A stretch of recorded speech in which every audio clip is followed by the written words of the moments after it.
Coming up on this special report, coronavirus has disrupted every facet of daily life, from healthcare to school to the restaurant industry. Plus, is it possible to escape the virus on an isolated ranch? All this and more coming up on Brockport News for you next.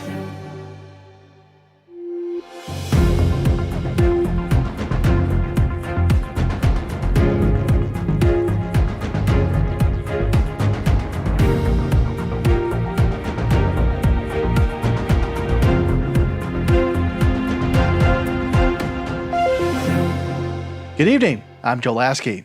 Our own Nate Munt has more on what nurses are dealing with in hospitals throughout the state and the nation. As the number of confirmed coronavirus cases continues to rise in New York, many hospitals are starting to run low on necessary supplies. Governor Andrew Cuomo expects hospitals will need about 40,000 ventilators once the number of coronavirus cases peak. New York currently has about 12,000 ventilators.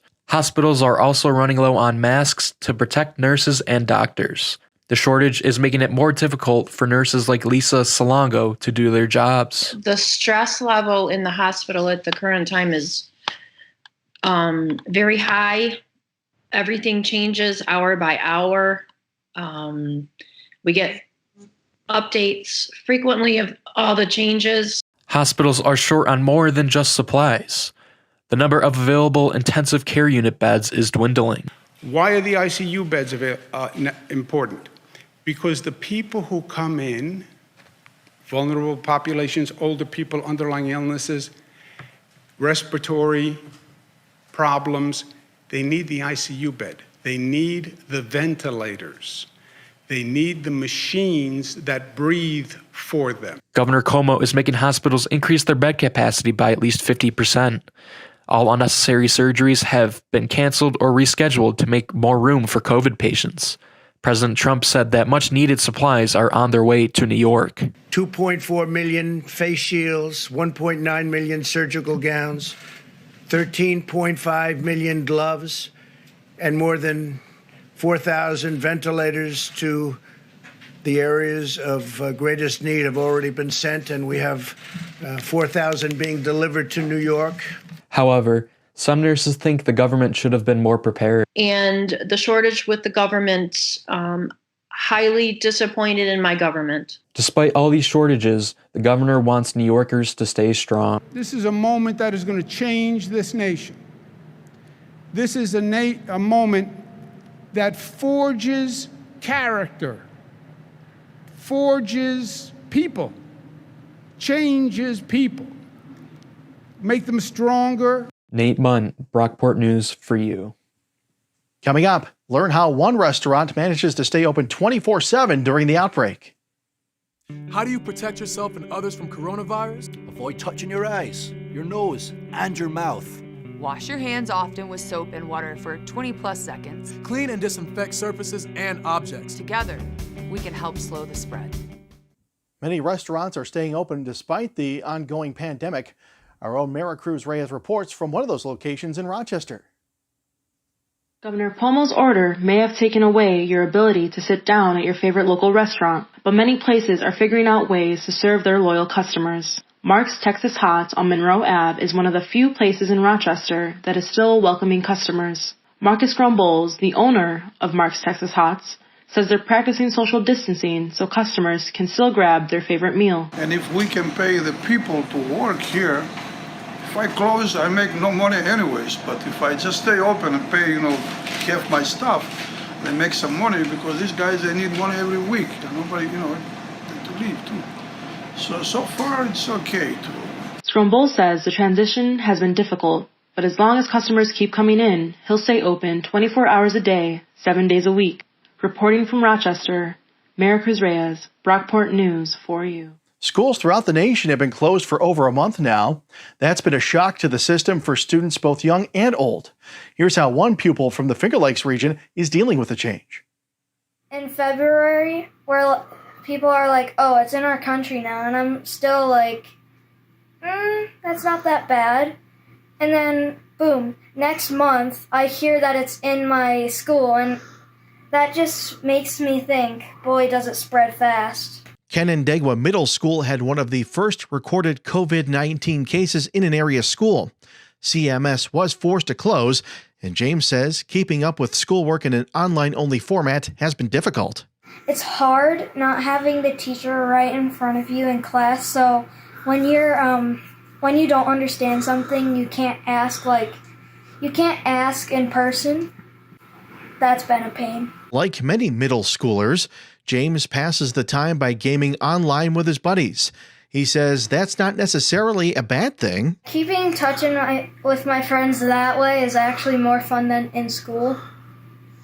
Because in school, you have to do schoolwork, be quiet, so you can't really talk to your friends. I feel like this one's more fun. There's still no word on when school buildings will be back open to students. Despite the added free time, James is pretty clear on what he'd like to see. I'd definitely rather be in school.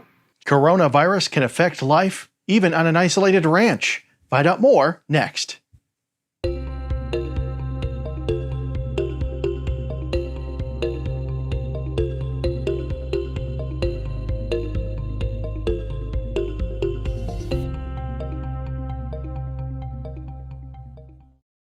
Our own Marty Fireben reports on what's going on at the nation's airports. Airlines are seeing a decline in travel amid the COVID-19 pandemic. All 50 states have declared a public health emergency, and many states have enforced travel restrictions.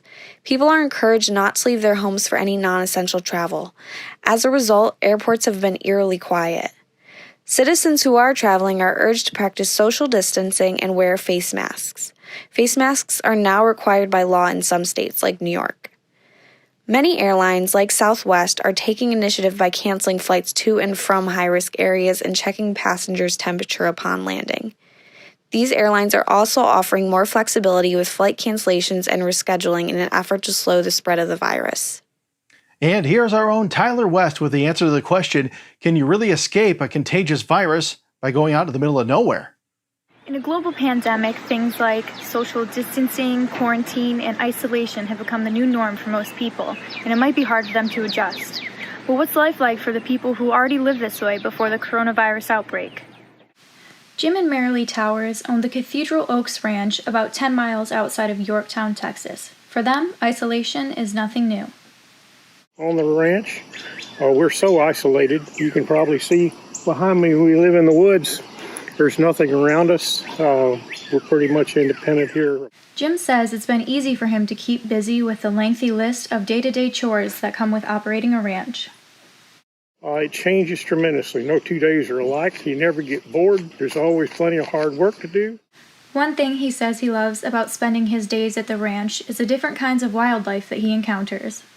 And the beautiful animals we see here. We have so many deer. Like last night we had 30 out here. And the other wildlife, of course, is always interesting. Even though life at home seems pretty much the same for Jim, things have been a little different for Marilee. She says she misses the small things about life before the coronavirus outbreak.